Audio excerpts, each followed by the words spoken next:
બનાસકાંઠાના ડીસામાં એક ગામમાં ગૌચર જમીનને લઈ ફરી વિવાદ ઊભો થયો છે। પાલડી ગામના લોકોએ દબાણ દૂર કરવા બાબતે ટીડીઓને આવેદનપત્ર આપવામાં આવ્યું હતું। ગ્રામજનોએ તાલુકા અને જિલ્લા વહીવટીતંત્રને ગામમાં થયેલ દબાણ દૂર કરવા રજૂઆત કરી છે।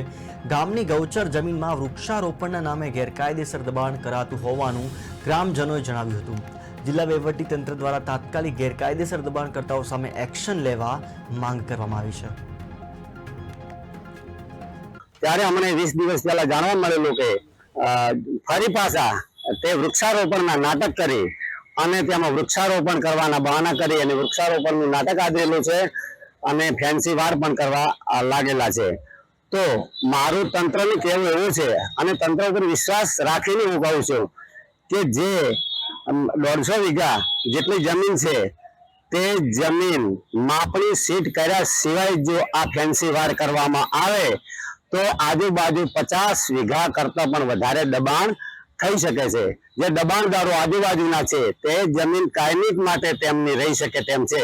તો ગૌચરની સરકારને બહુ નુકસાન પડે એમ છે અને ભૂમાફિયાઓ તે જમીન પચાવી પાડવા અને આ કાવતરા રચી રહ્યા છે। અને બીજી બાજુ જ્યારે મેં આ મીડિયાના માધ્યમથી જાણવા મળેલું છે તો મેં બની કુશન વેચી ગાય ઢોરોમાં ભીના સટ્ટક આદિવાસીના ગોને પેન્સી વાર કરવા માંડ્યા છે। ઢોરો કુટી બાજી કાઢે અમારો પશુના લોકો માર સાલ પાછળ લાવી બંધ કર્યો પડો પેન્સી છે ગાડી છે।